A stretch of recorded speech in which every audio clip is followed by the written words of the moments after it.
tenemos la primera expositora será la doctora Paz, que va a hablar sobre recaudos para la presentación de una empresa en concurso preventivo de acreedores. La doctora Paz es amplia, una profesional con una larga experiencia y ampliamente conocida en el medio de las sindicaturas concursales, y voy a resumir su currículo, que es muy, muy largo.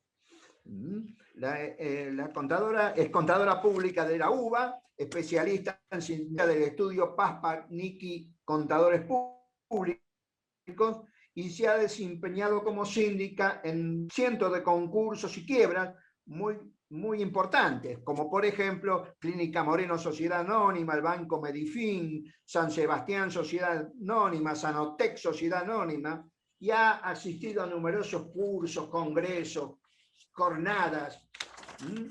Posteriormente a ella hablará el doctor Antonio Teró, quien también tiene un currículum muy extenso, que voy a tratar de sintetizar.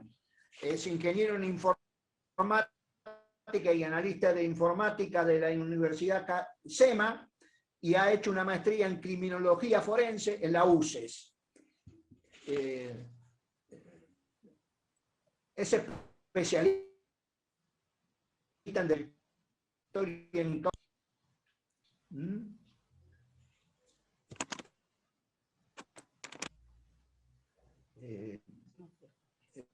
por ejemplo, ha intervenido en muchas con alcance nacional e internacional, como el caso Nisman, D'Alessio, Aduana Paralela, Cuadernos, LAFSA, Gas Natural, conflictos pesqueros, escuchas ilegales, con 30 años de experiencia en la materia. Es especialista en seguridad de la información y fue el primer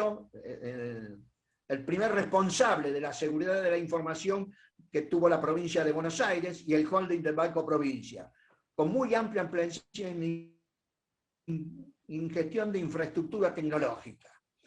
Además es docente especializado en formación de profesionales en temas de lucha contra el cibercrimen y el delito informático, y en las universidades de El Salvador, la Escuela de Oficiales, el Instituto Universitario de la Policía Federal, y en épocas anteriores Gendarmería Nacional, en la Escuela de Magistrados de la Nación Argentina. Bueno, le damos la palabra a la doctora Paz. Bueno, buenas tardes a todos. Agradezco esta invitación de parte de la Lista Verde y al doctor Amado Giganti. Bueno, yo voy a desarrollar algunos tips para la presentación de una empresa en concurso. El concurso es una oportunidad para aquellas empresas que tengan dificultades financieras y no económicas. ¿Por qué les digo que para aquellos que tengan una dificultad financiera? Porque lo que tienen que demostrar es si el negocio en el que está la explotación comercial es viable. O sea, el directorio de la empresa o el concursado se tiene que poner a analizar qué es lo que está pasando. Por ejemplo, yo les voy a contar con algunos ejemplos. En el caso del concurso y la quiebra de la empresa San Sebastián de los pollitos, ¿qué pasaba?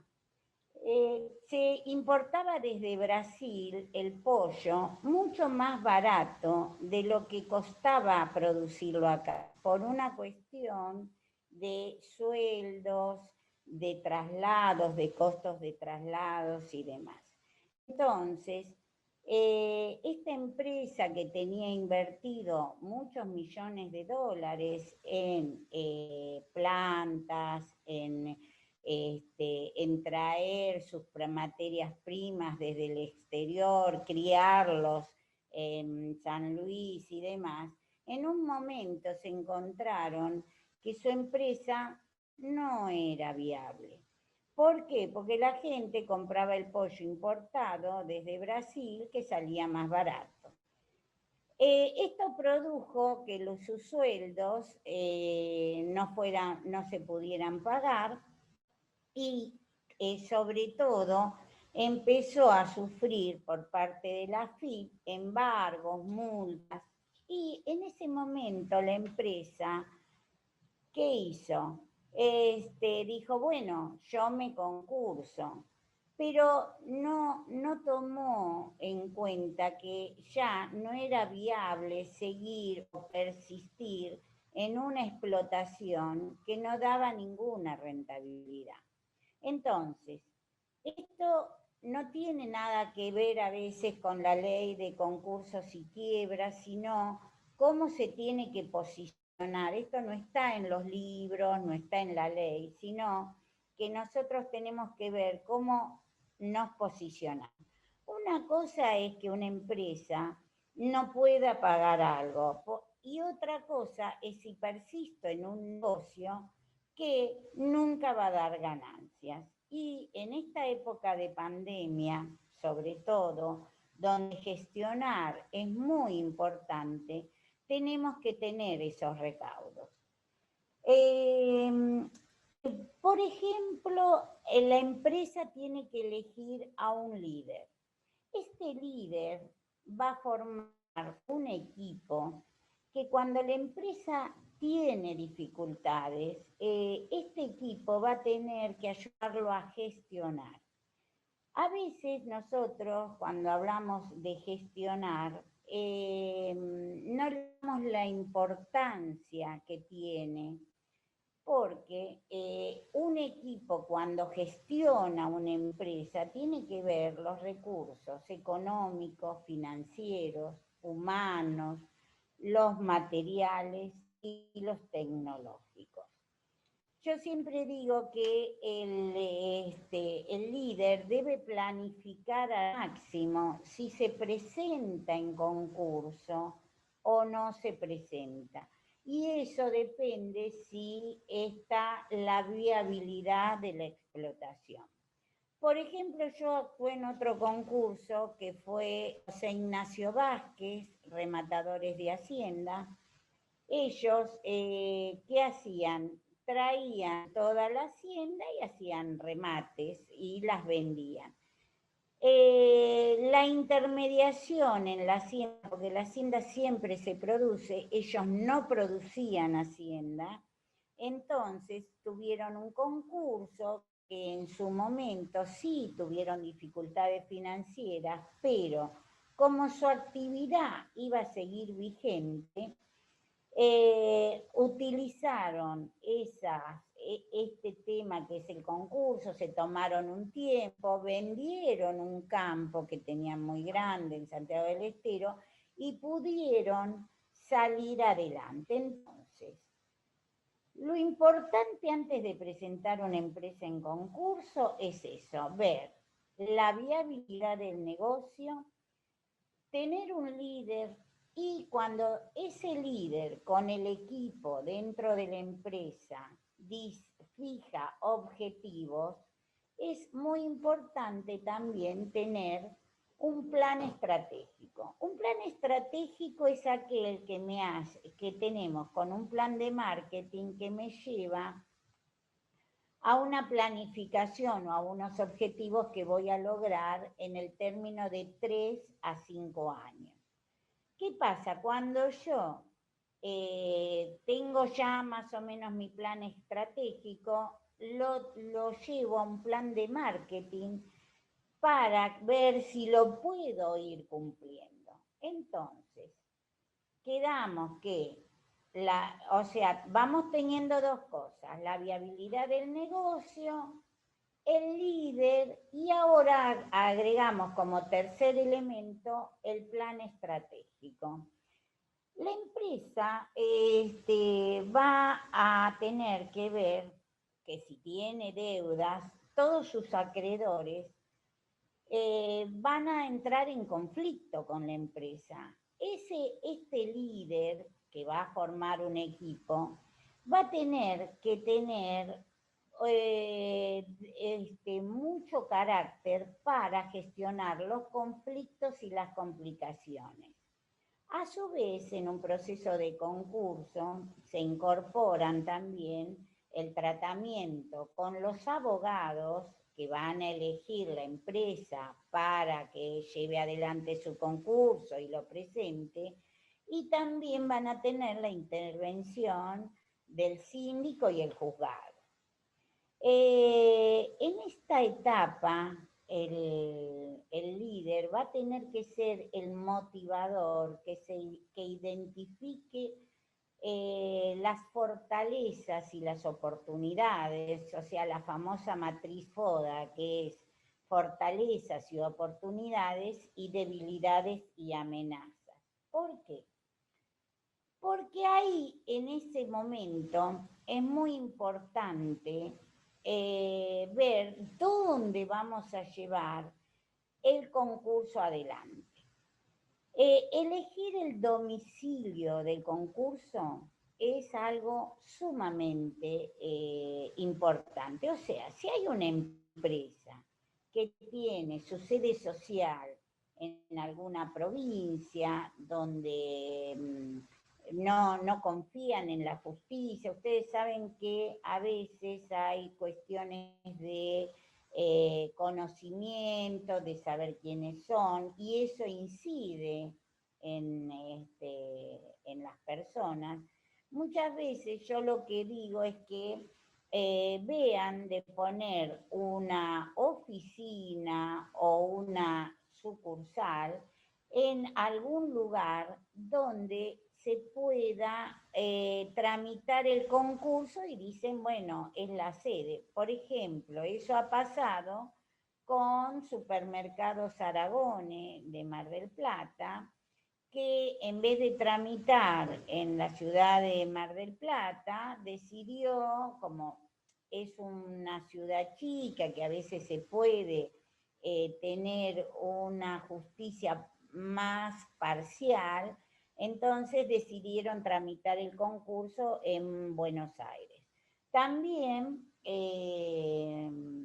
eso es muy importante, que el líder elija el estudio de abogados. O sea, después de elegir la jurisdicción, bueno, hay que poner alguna oficina, hay que poner algo, porque el concurso se lleva a cabo directamente en el domicilio del concursado. Entonces se busca de alquilar una oficina, de llevar la administración, y una vez que eligen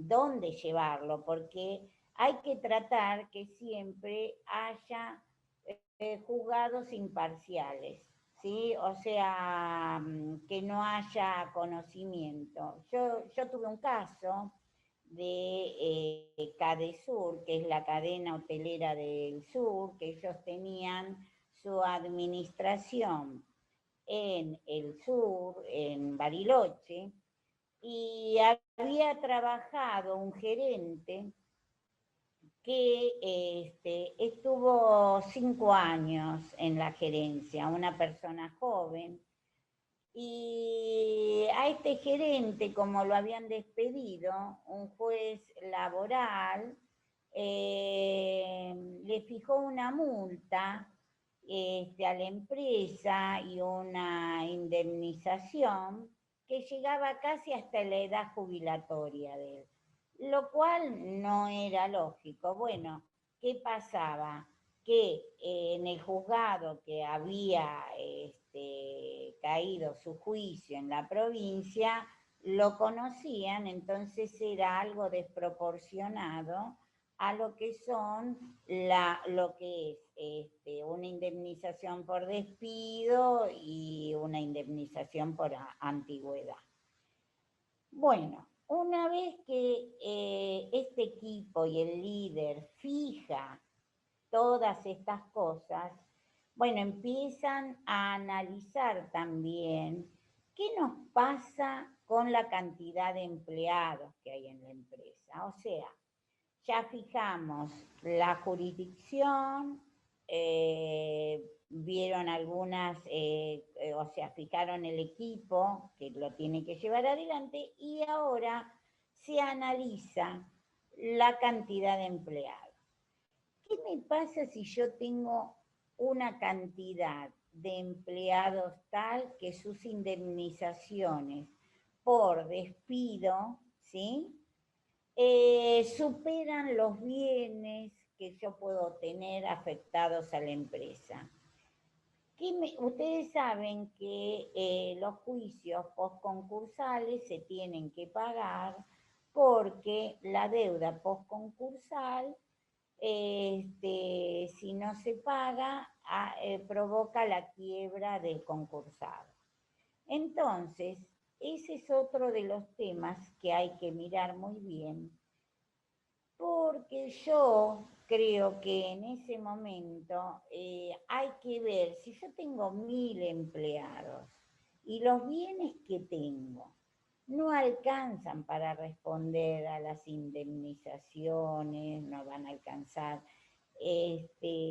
conviene que se los despida, o sea, o que despida gran parte, y que sean acreedores laborales dentro del concurso. ¿Por qué?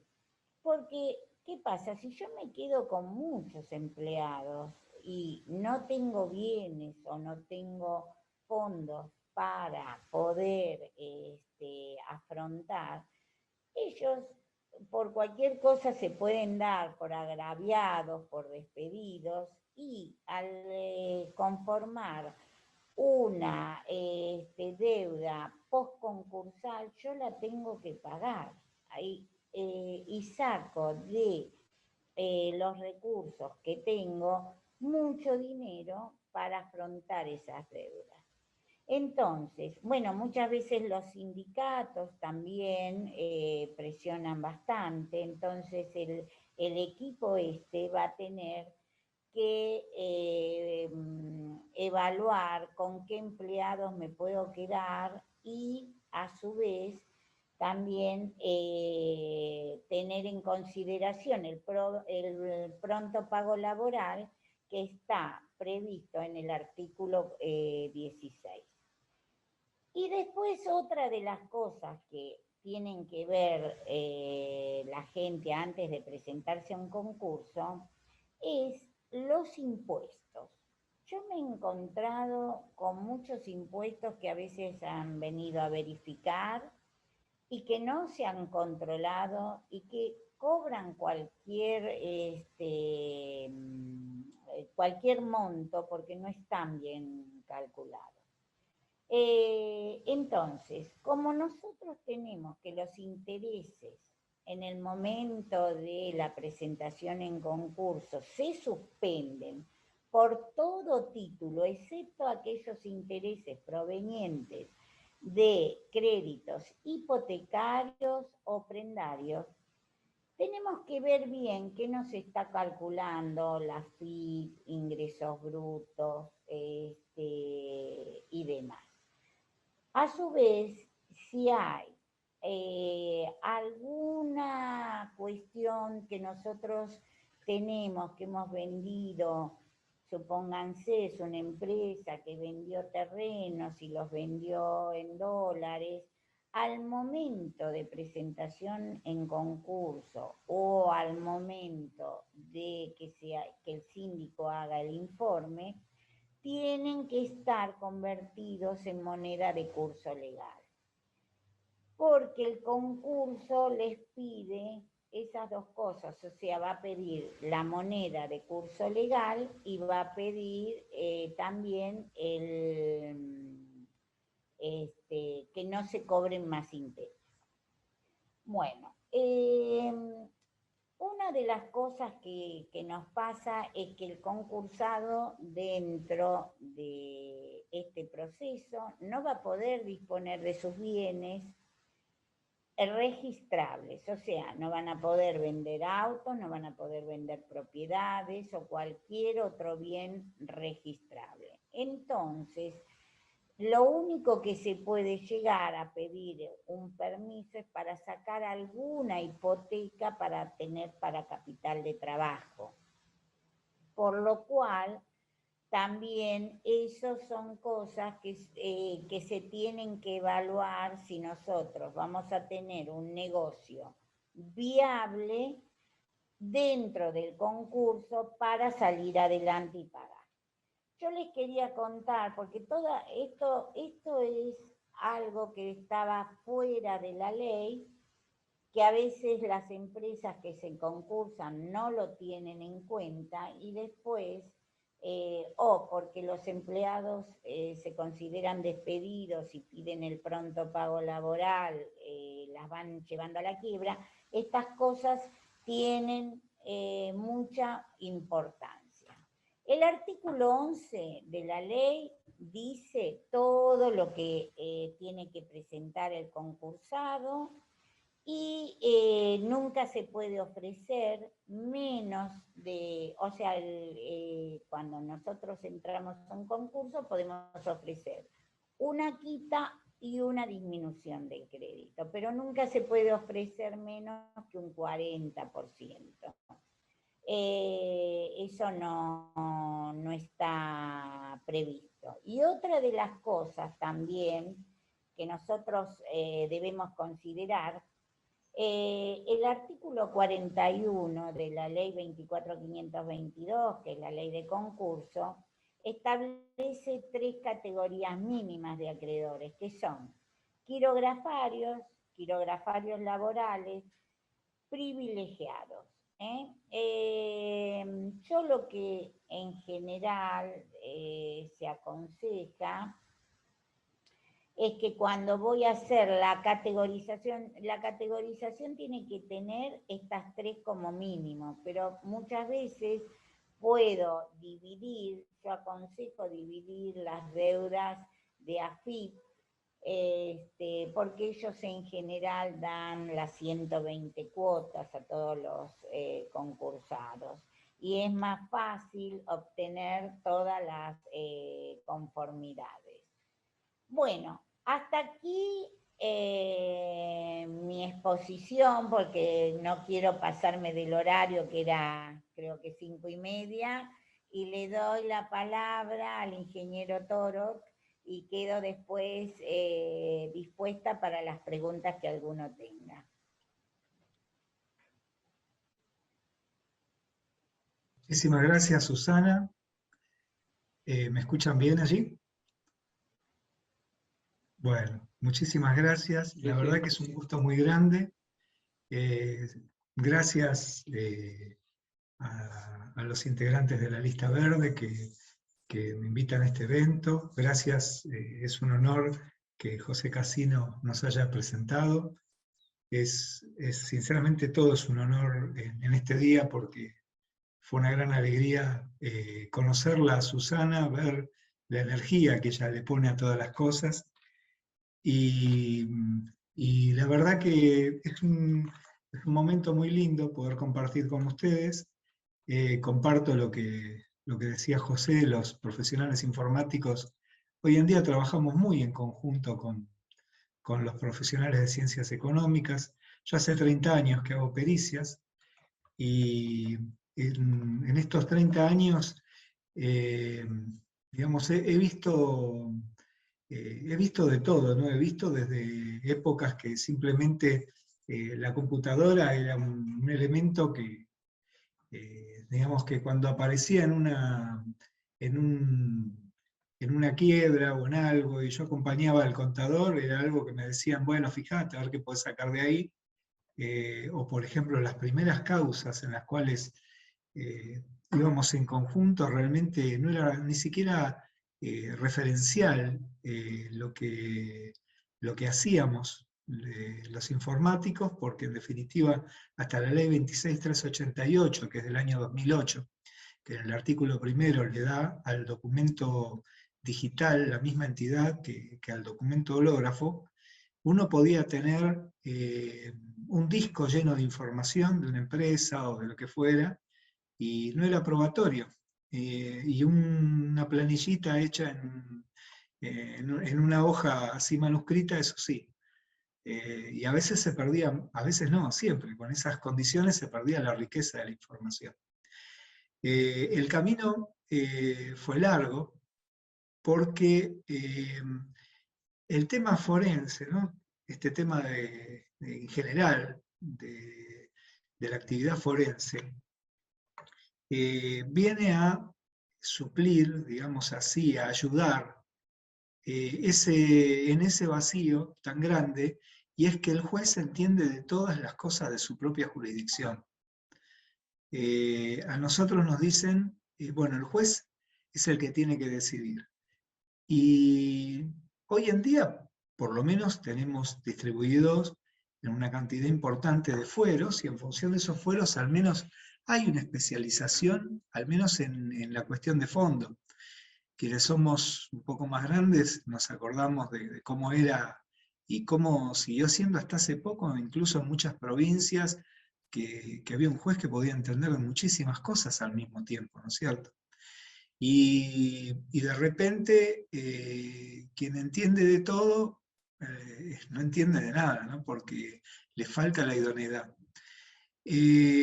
Los primeros, digamos, en asistir allá en la antigüedad fueron obviamente los médicos, o lo que se entendía por el concepto de médico, porque obviamente el juez y el médico son las dos personas que pueden decir que alguien está vivo o está muerto.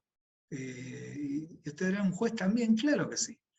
Y porque de repente, no sé, se cae un avión, como se acordarán ustedes, cuando se cayó ese avión en el litoral, ahora unos 15 años atrás, que lamentablemente no quedó absolutamente nada recuperable, porque cayó en picada, no sé, de una altura enorme, como de 1000 metros.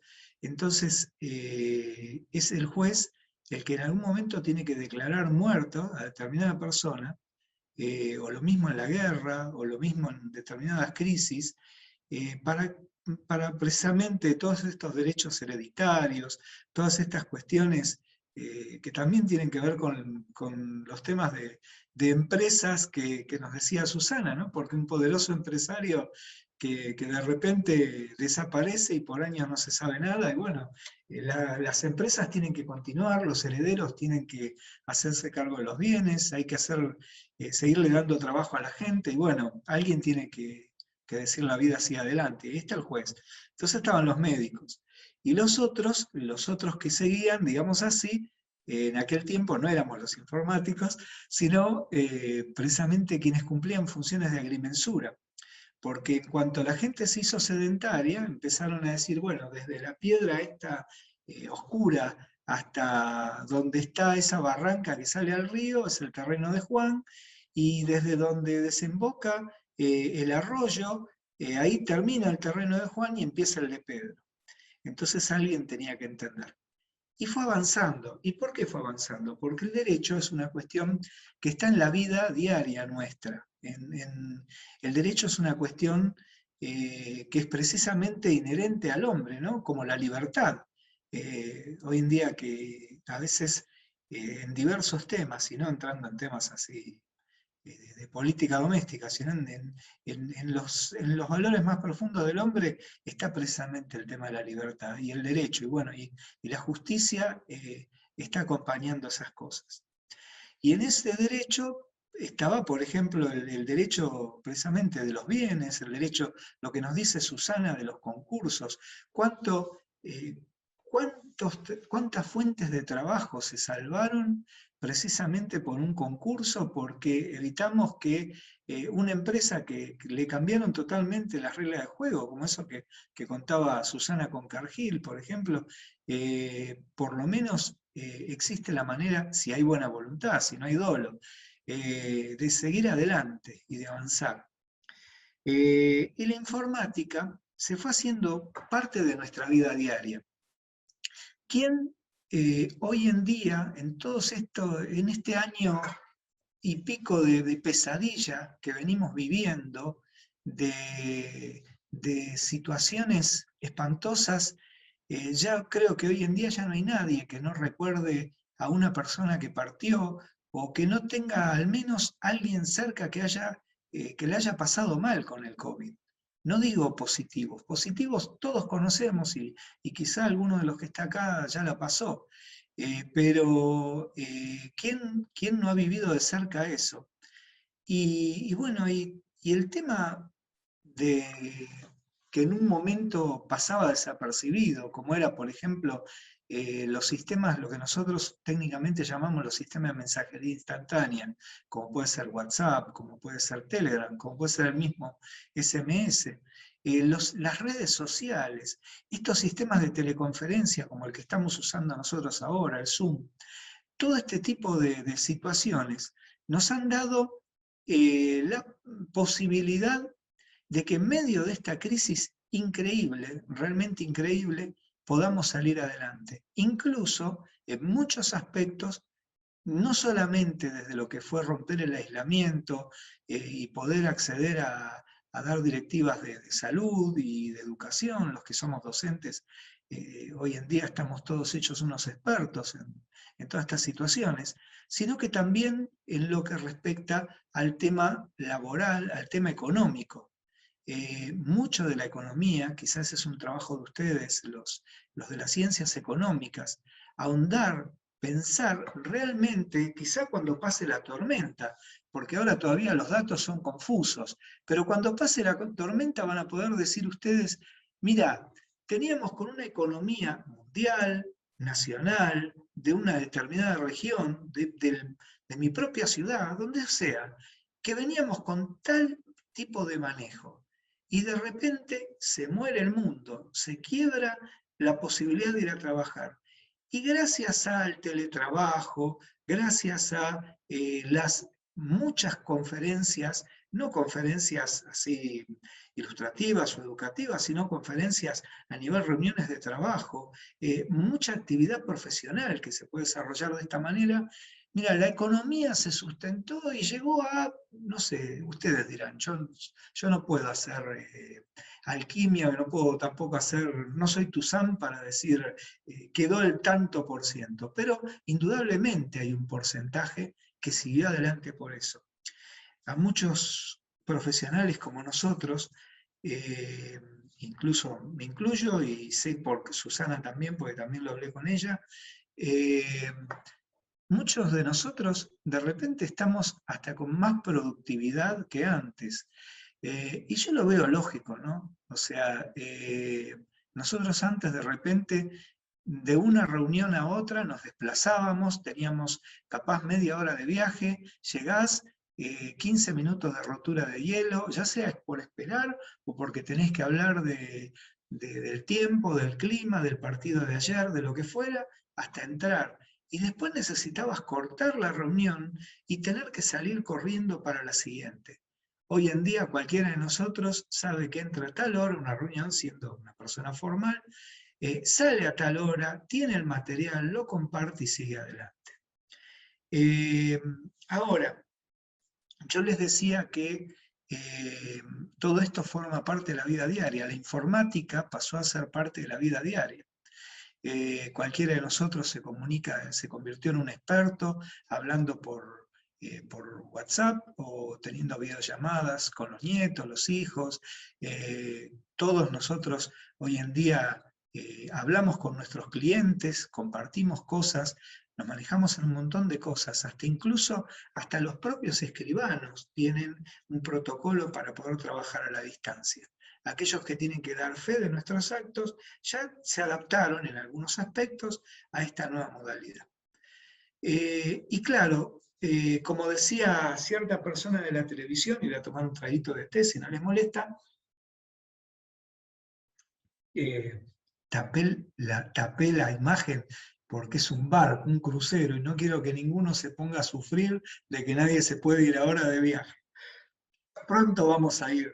Es más, no vamos a hacer más eso que hacíamos los últimos años, de que no me voy nada más que 7 días, 10 días, porque tengo mucho trabajo. Próximas vacaciones, todos 3 meses seguidos, así, de primera. Entonces les decía, pasan cosas, como decía ese programa en la televisión. Y dentro de ese pasan cosas, hay planteos, hay múltiples situaciones, por ejemplo, de estafas en línea. No saben la cantidad de veces que me consultan, pero la cantidad de veces que me consultan porque entraron en el Black Friday, o entraron en el Cyber Monday, o entraron en el qué sé yo, o compraron el colchón en tal lugar, o lo que sea, y tienen un problema.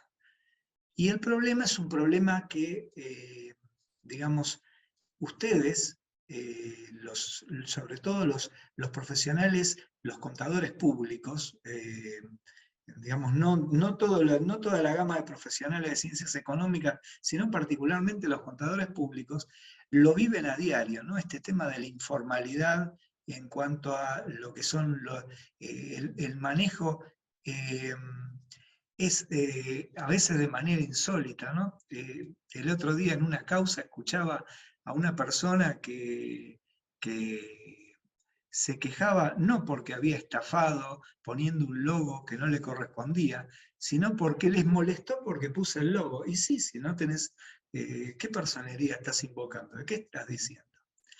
Entonces, las ciberestafas, que aumentaron muchísimo, toda la cantidad de delitos tecnológicos de los que podemos hablar fundamentalmente hoy en día, los que, por un lado, lo que serían precisamente esto, las estafas, después todo lo que vendría en la gama del phishing, toda la gente que es estafada diciéndole que le van a bloquear la tarjeta porque si no hace clic aquí, qué sé yo y qué sé cuánto, y que es todo mentira, nunca hagan clic de nada, nunca dejen que nadie les saque fotos de su documento o de su tarjeta, mucho menos, jamás les tienen que pedir el vencimiento. Si ya se concretó el pago por un medio seguro de pago, no tiene por qué el que viene a entregarle las cosas ver su tarjeta o su documento y mucho menos sacarle una foto, porque ya está la operación concretada. A lo sumo se identifica a la persona, pero ellos no tienen por qué llevarse una copia del documento y mucho menos del medio de pago. Y sin embargo, hasta hay negocios que lo están haciendo y ahí se encadenan las situaciones. Y obviamente después, en el tercer lugar, todo lo que son los delitos sexuales, ¿no? Lamentablemente se incrementaron en porcentajes muy altos. Hay algunos delitos en particular que han llegado a un 300% de aumento, otros un 70% de aumento, porque hay delitos que son delitos de oportunidad, y en estos momentos que la gente está muy vinculada con su computadora, con su teléfono, los chicos, los grandes, lo que sea, bueno, esta gente lamentablemente pulula por ahí. Entonces, cuando un juez nos pide a los peritos informáticos que preservemos los indicios para poder emplearlos en una causa, para poder dilucidar, hay un paso fundamental que es lo que llamamos la cadena de custodia. Javier, yo voy a tratar de compartir, a ver cómo hago para compartir esta... Podés compartir, no hay problema. Sí, share screen, ahí está. Muchísimas gracias, Javier. A ver, pantalla 2. Compartir. Ahí están viendo ustedes, dice cadena de custodia de la evidencia digital. ¿Están viendo ahí? Sí. Sí, se ve perfecto. Sí, perfecto. Bueno, perfecto. Entonces, vamos a pasar, para no demorarlos mucho, vamos a pasar rápido por el concepto teórico y lo voy a simplificar. No los voy a matar con una serie de definiciones así, sino que les voy a hablar sencillito. Primero, tenemos que diferenciar distintas cosas rápidamente. Cuando a veces nos dicen no, porque el juez tiene las pruebas, en realidad la prueba es una atribución del juez, ¿no es cierto? El juez puede decir esto de acuerdo a mí me genera convicción de que efectivamente queda debidamente probado. Pero nosotros no aportamos pruebas. Y les voy a dar un caso muy sencillo. Supongamos que una persona, huyendo de la escena del hecho, se engancha con un clavo el suéter. Entonces, al engancharse con un clavo el suéter, queda un cachito del tejido de lana ahí atrapado en un clavo. Ese cachito de tejido, ese parchecito que tiene, digamos, tiene muestras de cómo era el tejido, se adivinan los colores, incluso se adivina la trama, se puede investigar cada uno de esos hilos y saber el tipo de lana que era, la antigüedad que tenía, una serie de datos importantes. Incluso se puede ver si hay esporas y otro tipo de cosas para saber por dónde anduvo.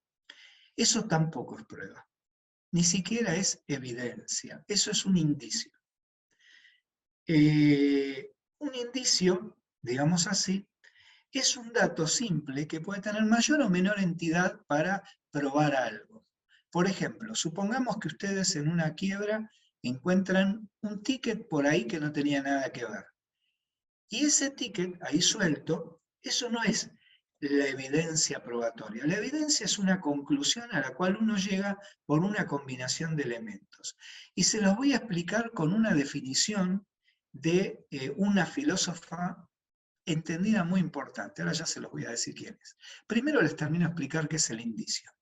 Indicios hay indicios simples e indicios que llamamos vehemente. Un indicio simple es aquello que puede llegar a ser relacionado. Por ejemplo, el hilito suelto de la lana podría ser un indicio simple.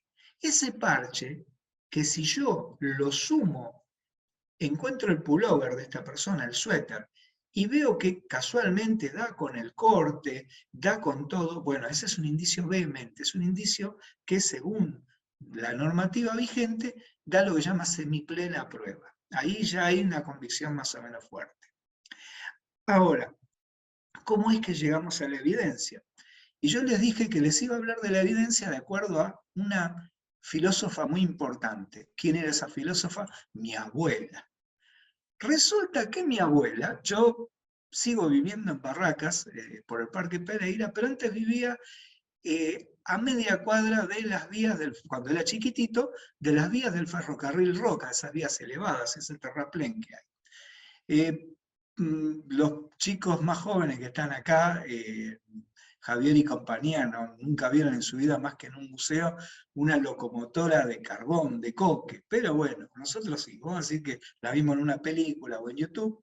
Resulta que, claro, las vías del ferrocarril Roca estaban hacia el este de mi casa. Entonces, ¿qué pasaba? Cuando venía el ferrocarril y pasaba con el viento del este, con el viento que atrae digamos, que precede el tema de una tormenta, ese hollín de coque que tiraba la chimenea de la locomotora caía en el patio de casa. Obviamente no caía mucho, pero caía un poco en el patio de casa. Entonces mi abuela salía a la cocina, al patio, veía el hollín y decía: me duelen las rodillas, hay hollín del ferrocarril, evidentemente va a llover. Y le pegaba a la vieja. Efectivamente era así.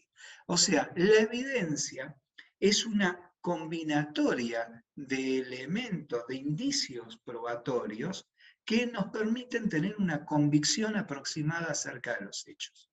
Ahora, hasta ahí llegamos a... ¿cuánto tenemos, Javier? ¿15, 20? ¿Cuánto hay? Y tenemos unos minutitos más. Perfecto. Entonces, la evidencia, digamos así, tenía la particularidad que nos permite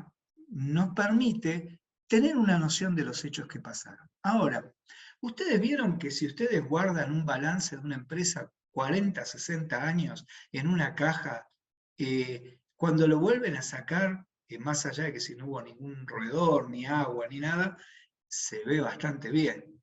Y las firmas se pueden reconocer y todo. Bueno, ¿quién de ustedes, o quién de nosotros, me incluyo, nunca perdió un archivo? ¿Quién creyó que había mandado el correo y resulta que lo dejó en la carpeta de borradores? ¿Quién no estaba escribiendo en la notebook algo con toda energía y se le quedó sin batería? Bueno, ¿saben cuál es el tema? La prueba informática es muy rica, pero es muy efímera. ¿Qué quiere decir que es muy efímera? Quiere decir que se modifica con mucha facilidad. Entonces hay que tener cuidado de esto, de la cadena de custodia de la evidencia digital. ¿Qué es la cadena de custodia? Es todo el seguimiento que nosotros hacemos para preservar esa evidencia. En algún momento se creyó que ese proceso de la cadena de custodia era simplemente va alguien, junta las cosas, las lleva, después de un tiempo empieza la etapa de prueba de un juicio, entonces la sacan, la desempolvan, la miran, hacen una conclusión, lo vuelven a guardar y se acabó el partido. No, tiene una cantidad de cosas. Y les cuento un secreto. ¿Saben por qué me dediqué a hacer docencia dentro del tema informático forense? Hace ya muchos años, resulta que llego de mi oficina a mi casa y pongo el noticiero. Me acuerdo que era 9 Diario, me acuerdo como si fuera hoy. Y dice el locutor, se allanaron las oficinas de fulano de tal y se están llevando las computadoras donde estarían todas las pruebas. Y yo miro, ¿no? Porque claro, dijo eso, y miro y veo que se llevaban monitores. Entonces digo, bueno, ahora se van a llevar la CPU. Y veo que siguen con otra cosa.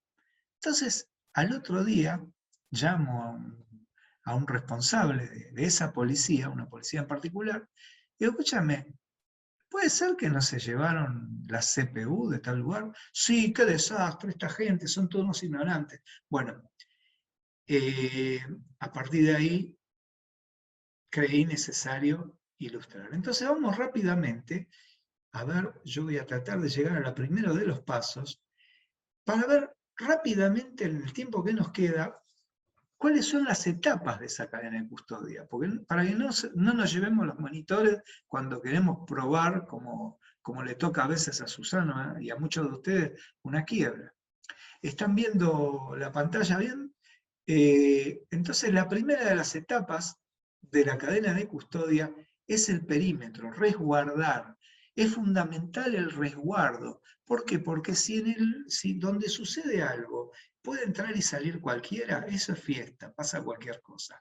Imagínense de que si se hace una medida cautelar, se va a entrar a una empresa para allanar, para sacar las computadoras, para poder ver dónde estuvo la maniobra ilícita, y en medio de eso nadie bloquea el acceso a las puertas, y bueno, y uno guarda un disco rígido en su bolso, y qué sé yo, y qué sé cuánto, arrivederci a la prueba informática.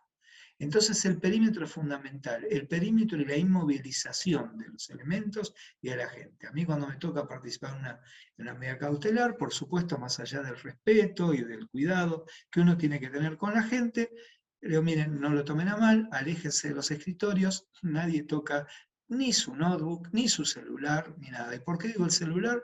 Porque hoy en día es muy fácil entrar desde un celular y desactivar una red.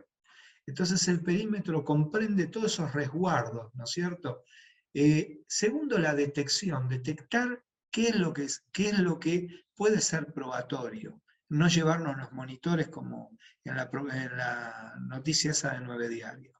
Y una cosa importante, si uno tiene que hacer una medida cautelar, no tiene que, está bien, uno entra, ¿no? Y entra en ese... digamos, en el shock de no conocer el lugar, lo que sea, pero la primera máquina a revisar no puede ser nunca la de la recepcionista. Uno tiene que tener una idea más o menos de cómo es los lugares, qué equipos son valiosos, los servidores, los discos externos. A veces, a mí me ha tocado, por ejemplo, en una causa de alimentos, resulta que íbamos preparados para ver la computadora, los CDs, los pendrive que hubiera de una persona. Cuando se abre, cuando logramos que nos allanen el acceso, resulta que en el lugar operaba una mesa de dinero de un banco saudí. ¿Se imaginan que cambió la regla de juego? Y bueno, ahí hay que tener la habilidad para detectar qué es lo que hace falta llevarse y qué no. Luego la bitácora. ¿Qué es una bitácora? Un registro. Ahí en el dibujito ven de un lado la bitácora de los viejos navegantes, ¿no? Como cuando navegaban y decían, hoy tuvimos un viento de tal lado y esto y el otro, y encontré unas algas. Bueno, eso le permitía recomponer más o menos por dónde andaba. Y ven que a la derecha puse el logo de Excel, porque nosotros tenemos que llevar una planilla hoy en día como bitácora precisamente los elementos que se secuestran. Y hay una regla, la persona que lleva la planilla tiene que ser la persona esa, ¿vieron eso que nos vuelve locos porque tiene un TOC que revisa todo 72 veces? Bueno, esa es la persona ideal. Y que no le deje pasar nada a nadie. Y no el mismo que almacena, anota, eso no sirve porque ahí se pierden las cosas. Registro visual. Hoy en día con todas estas camaritas tipo GoPro y similares, es muy fácil entrar con una cámara o en una solapa o en una vincha o lo que sea y ir registrando. También con los propios celulares, ¿no es cierto? Y siempre hay que sacar fotos de todo en un lugar del hecho. ¿Por qué? Porque es muy importante. A veces incluso, yo les digo respecto a temas así en causas con características económicas o cosas por el estilo, penal económico y todo lo demás, a veces es muy importante hasta incluso determinados papelitos, determinadas cosas que nos generan convicción de que ahí había, y que era por ahí la cosa y no por el otro lado donde estaban las computadoras doradas y sin uso, solo conectadas a las redes sociales. La ponderación, ¿qué es la ponderación? Si vieron eso que decían de la regla de Pareto, ¿no? El 80% del beneficio con el 20% del esfuerzo, y viceversa, después tenemos el 80% del esfuerzo para obtener el 20% del beneficio. Una medida de este tipo de preservación de indicios tiene que ir a lo grueso. Si yo me pongo, tipo como están ahora, tomando temperatura en la entrada de la Estación Constitución, voy a perder la mayoría de la información. Tengo que tener en claro dónde está el núcleo de aquello que tengo que preservar. Y es eso en lo que me tengo que jugar. El inventario es lo que vamos secuestrando. ¿Por qué? Porque a veces pasan cosas y se pierde una notebook o se pierde un disco rígido o resulta que entran a allanar una mesa de dinero y por otra puerta sale alguien con un portafolio con 2 notebooks o las 2 notebooks se las secuestró, pero resulta que no llegaron nunca a la camioneta de la policía que tenía que ser el secuestro. Y bueno, entonces ese inventario es muy importante. La recopilación tiene que ser hecha con mucho cuidado, y ese cuidado implica que hay cosas, por ejemplo, que son magnéticamente sensibles. Supongamos que ustedes encuentran en un determinado lugar disquetes viejos, por ejemplo. Están buscando todo un historial, a ver, la recomposición de la herencia, no sé si se terminó la del paraguayo ese que era de no sé cuántos años, y de repente tiran una pared, estilo como hicieron en su momento con Al Capone, y encuentran adentro los registros. Los registros eran todos disquetes. No lo pongan al lado de un imán porque se les fueron los registros. O por ejemplo, preservan, pero ¿qué pasa? Computadoras viejas, y antes de hacer el análisis y la extracción de los datos, en vez de hacer copias de seguridad y trabajar sobre esas copias forenses, no, conectan todo como viene y adiós pampa mía. Entonces la recopilación tiene que ser muy cuidadosa. A mí me ha tocado tratar de recopilar prueba que estuvo en la inundación esa de La Plata de hace unos años atrás, no sé si por 2012, 2013, 2014, por ahí, y yo les digo, habían dejado las computadoras espantosamente puestas en un lugar donde vino el agua, inundó todo, y lo peor es que se fue el agua y nadie se pudo secar. Entonces la recopilación debe ser cuidadosa. Para eso la preservación tiene que tener en cuenta los distintos elementos, el aislamiento, por ejemplo, el aislamiento de la humedad, el aislamiento del agua, el aislamiento magnético si hace falta, el embalaje adecuado. Hay una regla que es fundamental.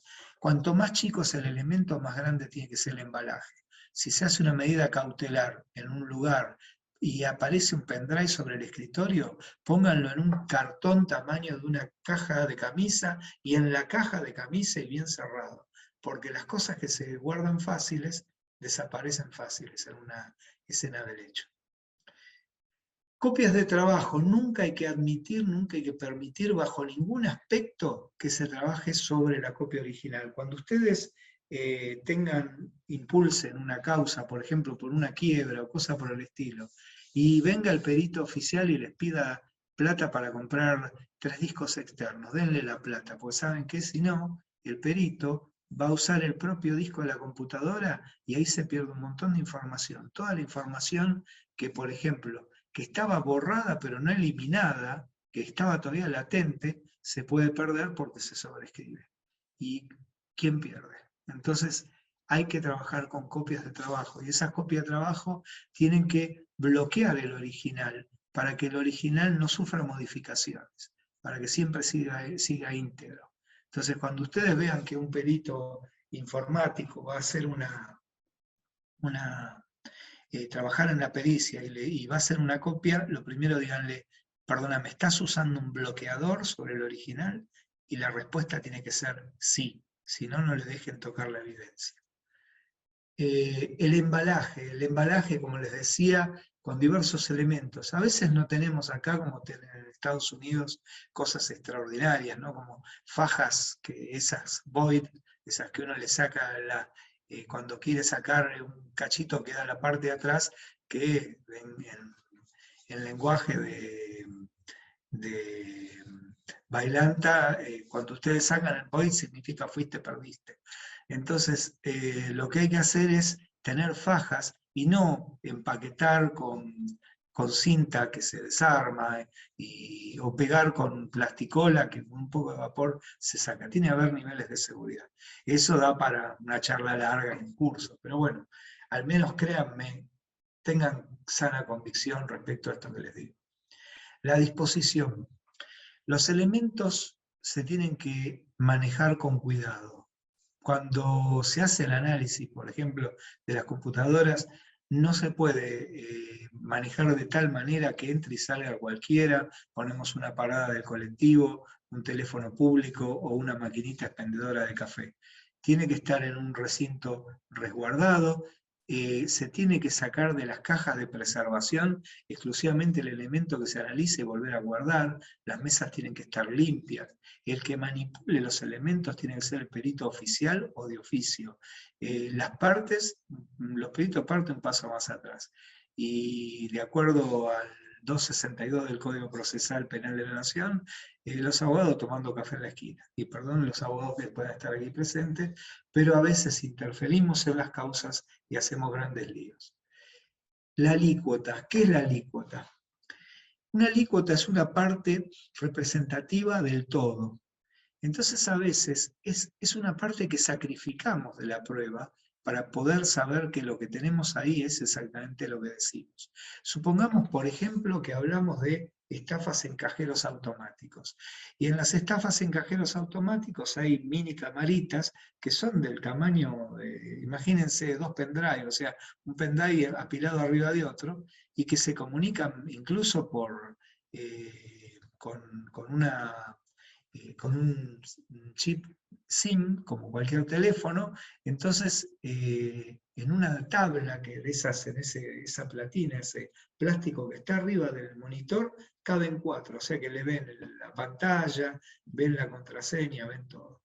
Supongamos que uno necesita ver el origen de eso. Todo eso por lo general viene sellado en epoxi. Bueno, no puede romper las 4 porque pierde la evidencia. Entonces, con mucho cuidado, con uno de esos taladros tipo Dremel o cosa por el estilo, va abriendo una. Esa es la alícuota, es la cuota a sacrificar para poder obtener la evidencia. Estamos llegando hacia el final. El análisis precisamente tiene que ser objetivo y no subjetivo. Hoy en día estamos confundiendo puntos de pericia con conjeturas, y estamos confundiendo gravemente, por culpa de ese fenómeno que se denomina la posverdad. La posverdad es valorar la sensación de una impresión en la sociedad por encima de la verdad objetiva, ¿no? Como decía Chiche Hellblum cuando era el director de la revista 7 Días, él decía, yo prefiero un buen relato antes que una noticia real.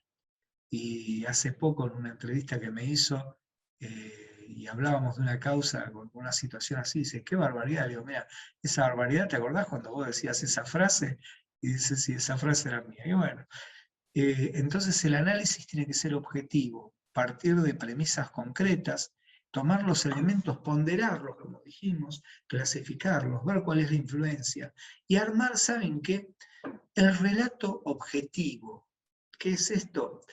Hay una cadena que es la línea de tiempo, la sucesión de los hechos. Si uno se ajusta a esa sucesión de los hechos, va a encontrar razonablemente cómo fue avanzando la verdad. Ustedes que tantas veces han actuado en quiebras y en estafas, habrán visto de que nadie se hace el mega estafador en un solo día. Todo es cuestión de evolución. Bueno, esa evolución queda plasmada en distintos indicios, en distintas evidencias que se pueden recopilando.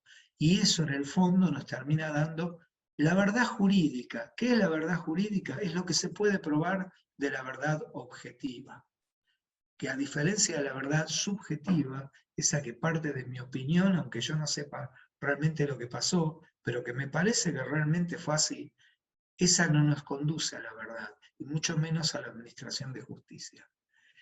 El informe o dictamen tiene que tener básicamente esto muy cortito. ¿Vieron que un libro uno dice, tiene un prólogo, un nudo, un desenlace? Bueno, el informe tiene, o el dictamen, la diferencia entre informe y dictamen es que informe es claramente narrativo de cosas. Encontré 25 cajas con zapatos.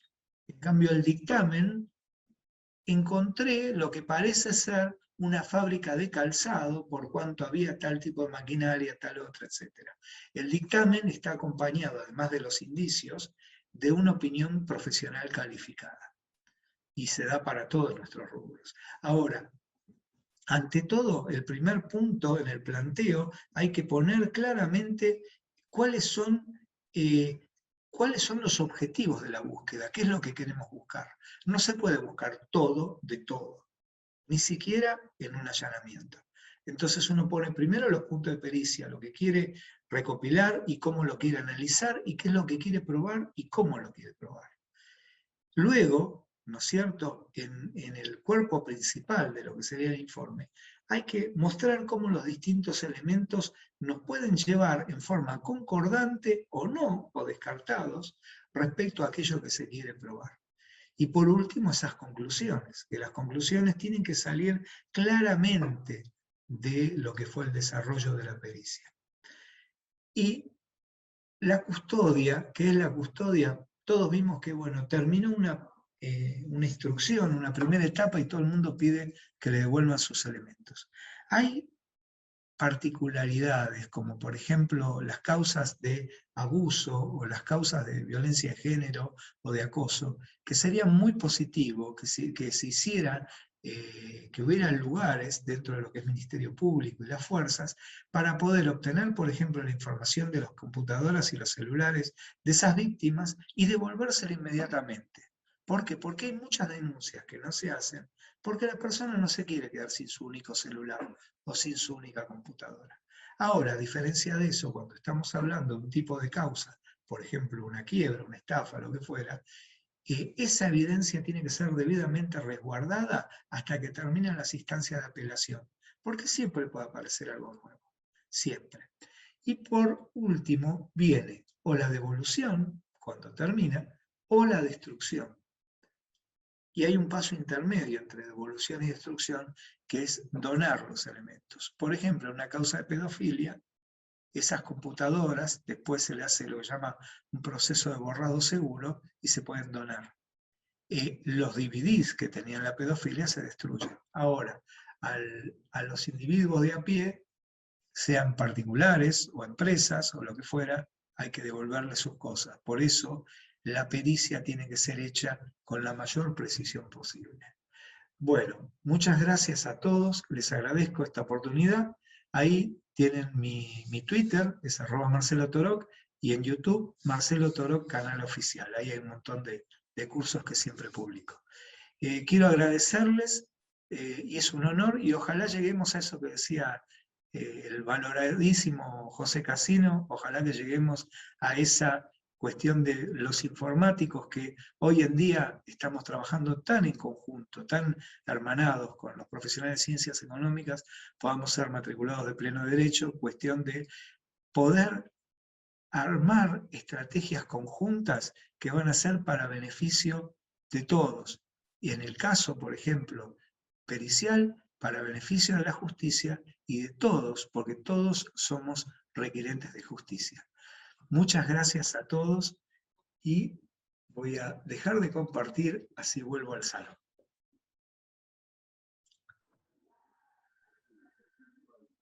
Bueno, buenas tardes a todos y todas. Muchas gracias primero. La verdad, muy buenas exposiciones. Muchas gracias por la presentación, José. Me parece que fue una charla muy interesante. Así que ahora ahí estoy viendo las preguntas. Si me dan un segundo o si alguno quiere retirar hacer una pregunta, no se olviden de hacerla por el chat.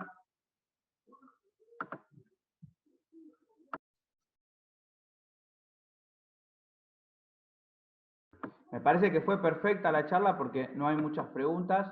Germán, ¿querés comentar algo? Buenas tardes. No, saludarlos a todos y todas, agradecerle a los expositores, al coordinador y bueno, a todos los presentes. Como siempre, también vamos a estar subiendo la charla, seguramente va a estar mañana, vamos a estar enviando por mail a todos los inscriptos el link donde generalmente subimos la charla, a YouTube y también en nuestro Face. Y también si hay materiales, también lo estaremos enviando el día de mañana. Agradecerles y bueno, y desde ya quedar en contacto también para futuras actividades y bueno, y también las iniciativas que hablaba Susana, Marcelo, la verdad, ojalá junto con Hernán y el resto de los colegas podamos trabajar en ese sentido. Dejarles un abrazo a todos y todas. Vale, Perdón, gracias, Germán. Germán, perdón, hay unas preguntas. Sí, ahí te las voy a leer, Susana. Ahí va, la primera. Con respecto a la custodia, en el caso de la verificación online, ¿cómo las guardaría? Esa es la primera pregunta. Y si un empleado fue despedido en el 2016 y mandan a peritar la computadora de la empresa para saber si llegó un email, ¿es posible que no esté en esa computadora? Bueno, respecto a la preservación online, a ver, ahí me escuchan mejor? Yo Ahí te me escucho escuchan. bien, creo que el resto Perfecto. también, me parece. Bárbaro. Sí. Respecto a lo que es la preservación de los elementos online, uno tiene que tener una serie de recaudos.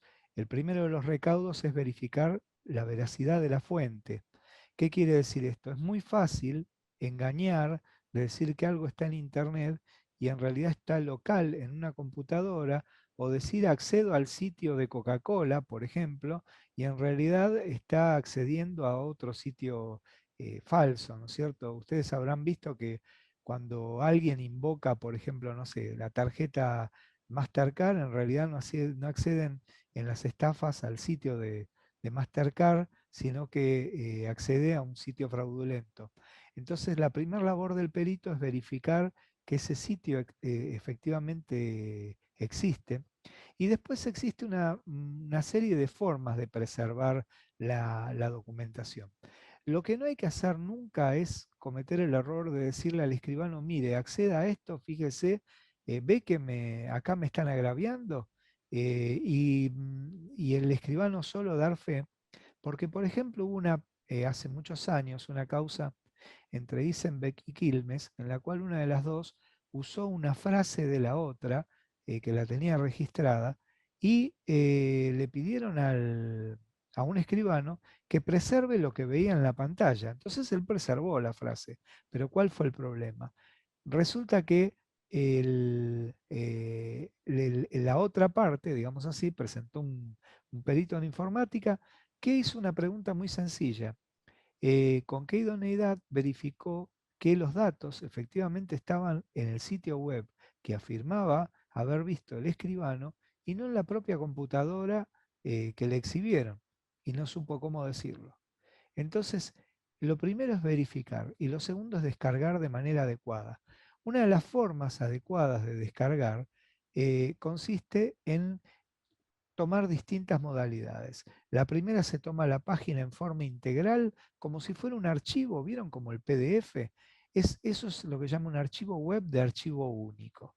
Esa es una forma que queda la página preservada en forma integrada. Ese es un archivo que no se puede descomponer en sí, tal cual como un PDF, ¿no es cierto? Pero que le permite tener una visión de contexto.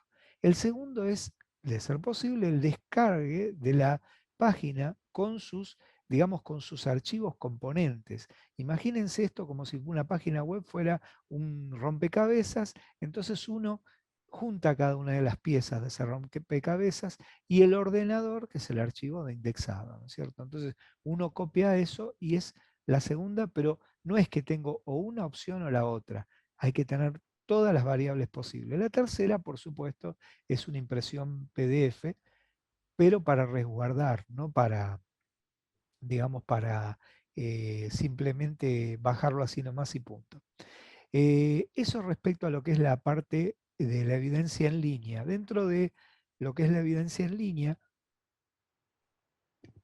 pueden existir elementos que, como archivos, por ejemplo, archivos de descarga o determinado tipo de lo que nosotros llamamos scripts, que son como si fueran secuencias que después se ejecutan eso y pueden llevar a un resultado determinado, que el perito tiene que dejar constancia de eso también.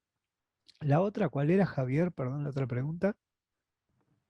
No, habla sobre si hubo un empleado que fue despedido, si queda en la computadora o sirve de registro un mail que le hayan mandado. Bueno, Exactamente, ahí te la digo, pero si un empleado fue despedido en el 2016 y mandan a peritar la computadora de la empresa para saber si llegó un mail, ¿es posible que no esté esa computadora? Eh, Nada, eso. bueno, el tema, vieron que yo les decía que la prueba informática es efímera. Cuando nosotros creemos que borramos en informática, en realidad no estamos borrando efectivamente. Estamos simplemente sacando las marcas de inicio y fin de un archivo y dejando ese espacio disponible para que se use para otra cosa. Si no se usó ese espacio, bueno, está la posibilidad luego de recuperar precisamente esos datos. Ahora, para el caso contrario, para el caso que se sobreescribió, ya sea porque simplemente siguió incorporándose elementos, entonces eso sobreescribió el espacio, se aprovechó de ese espacio libre, o bien que se haga adrede, porque hay borrados que nosotros llamamos borrados seguros, que en esos borrados seguros uno sobrescribe con la nada, ¿no? Escribe cosas que no son en realidad contenidos aprovechables, sino simplemente para sobreescribir esos espacios que quedaron ociosos. En esos casos no es factible. Una computadora no es una, digamos, una tabla de piedra a la cual si uno la cincela después no es fácil, digamos, volver a tapar lo que había. Una computadora, uno desde cambiarle un disco rígido o bien borrarlo, hacerle un borrado seguro, hacer una, digamos, un formateo o uno encuentra muchos fraudes, ¿no es cierto? Sería difícil hablar sin hacer apología del delito de las distintas modalidades, pero créanme que a veces la gente es muy creativa para que no se encuentren las pruebas. Particularmente en lo que dijo la persona que preguntaba respecto a los despidos, es muy común porque primero que si estamos hablando de 5 años, 2016 ahora, bueno, si la computadora sigue con vida, indudablemente la usaron para algo, salvo que la hayan preservado para un juicio. Yo siempre recomiendo a las empresas que si despiden a alguien con causa, preserven con un perito, hagan lo que llama una preconstitución de prueba, en la cual se resguarde la computadora adecuadamente, o aunque sea el disco rígido, aunque sea el disco rígido para la instancia judicial. Ahora, el más débil, ¿no es cierto? Eh, Al cual teóricamente defiende el derecho laboral, eso de indubio pro operario, esa persona obviamente ya no tiene más acceso a las cosas.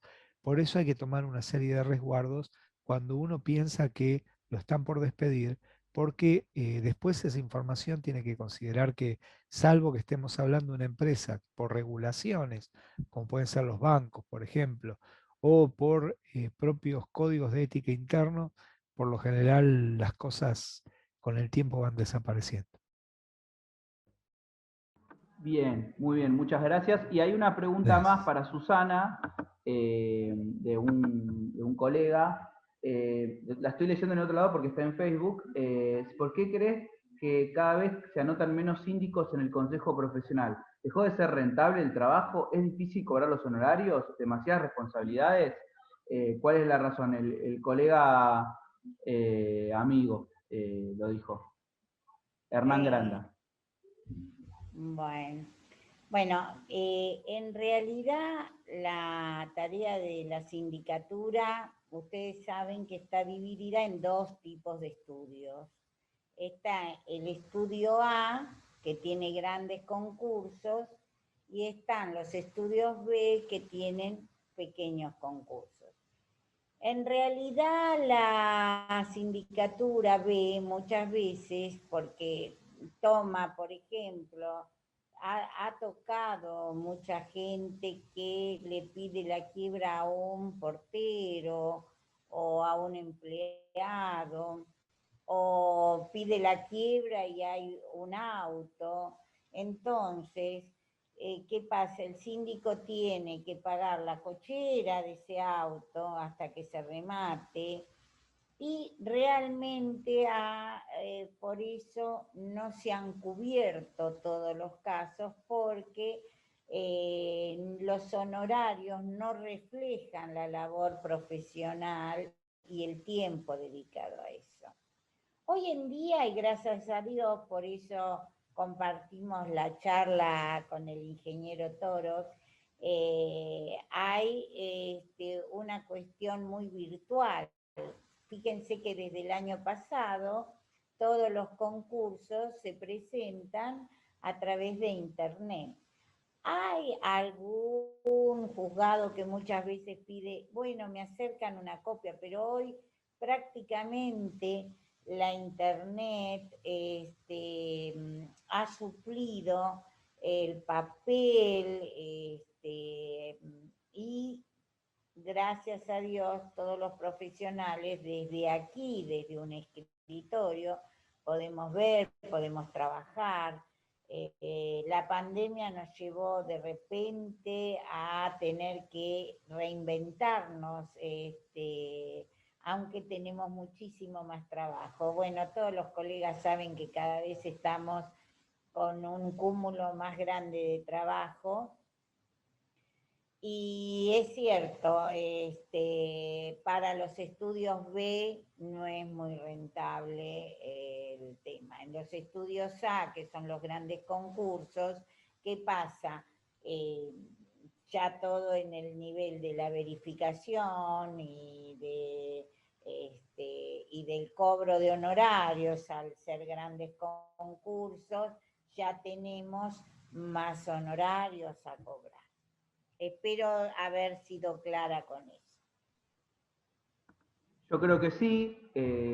Bueno, no hay más preguntas, pero bueno, quiero dejar algo, así nos acordamos siempre, como lo repito todas las charlas. Está abierto el empadronamiento en la Facultad de Ciencias Económicas de la UBA para votar en el claustro de graduados en las elecciones. Tienen que sacar turno, igual cualquier duda nos consultan en cualquiera de nuestras redes, Instagram, Facebook, Twitter y por mail, el mail que les llegó hoy, que le van a llegar todo lo de la charla. También pueden llamar a nuestro WhatsApp, pero bueno, escribirnos a nuestro WhatsApp. Pero bueno, la idea es esa, son elecciones. Y también si tienen ganas, si tienen alguna inquietud de cómo deberían ser la profesión, qué debería cambiar a nosotros como profesionales, tanto para hacer alguna recomendación para el consejo o para la facultad, no duden en escribirnos. La idea es que nos podamos juntar, que podamos discutir, que podamos charlar y que lleguemos a hacer una mejor facultad y un mejor consejo para mejorar la ciudad y el país. Así que la realidad es que esa es la tarea de todos los colegas y de los profesionales, y me parece que está bueno empezar a discutir esto. Es esa pequeña reflexión. Un saludo a todos y bueno, la próxima. Hasta luego, gracias. Gracias. Chao, gracias. Gracias a todos. Muchas gracias. Muchas gracias, muy interesante. Muy bien.